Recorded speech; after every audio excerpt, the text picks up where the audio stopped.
gentlemen, the President of the United States.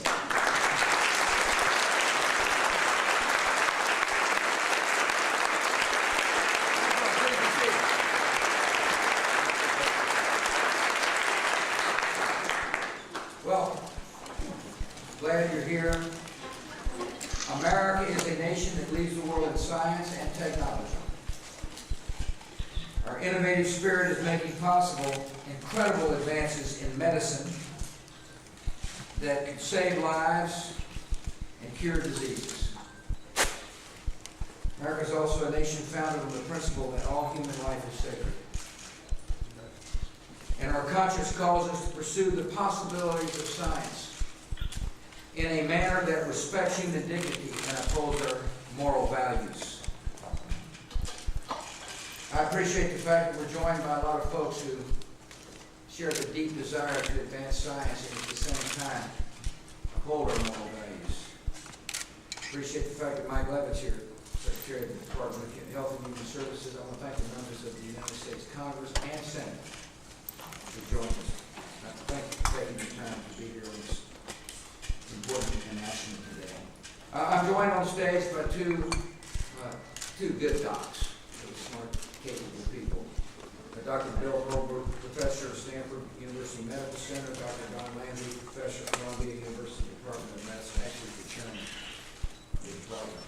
The reason they're here is these are brilliant biologists who are seeking new ways to develop stem cell lines without violating human life. And these are smart folks, and I cannot thank them enough for coming to the Oval Office to share with me their wisdom and their vision. I'm also up here with Carol Franz. She has whipped cancer twice by using adult stem cells. Adult stem cells that saved her life. She's a determined woman. She believes strongly that there are different alternatives available to use stem cells other than that, those which are created as a result of destruction of human life. And finally, I'm up here with the McNamara family. Caitlin's with us. I'm going to talk about her in a second. I do want to thank the other stem cell patients and researchers and advocates who are here with us today. If you're not in any of those categories, you're welcome to. In 2001, I announced a policy to advance stem cell research in a way that is ambitious, ethical, and effective. I became the first president to make federal funds available for embryonic stem cell research. And my policy did this in ways that would not encourage the destruction of embryos. Since then, my administration has made more than $130 million available for research on stem cell lines derived from embryos that had already been destroyed.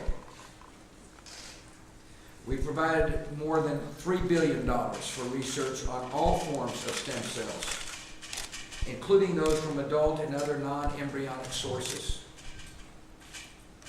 This careful approach is producing results. It has contributed to proven therapeutic treatments in thousands of patients with many different diseases. It's opening the prospect of new discoveries that could transform lives. Congress has sent me a bill that would overturn this policy. If this legislation became law, it would compel American taxpayers for the first time in our history to support the deliberate destruction of human embryos. I made it clear to Congress and to the American people that I will not allow our nation to cross this moral line. Last year, Congress passed a similar bill. I kept my promise by vetoing it. And today, I'm keeping my word again. I'm vetoing the bill that Congress has sent.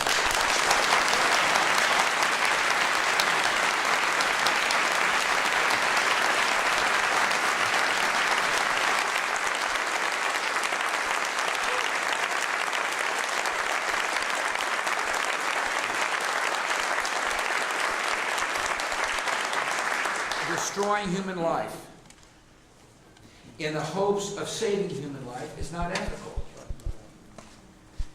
And it is not the only option before us.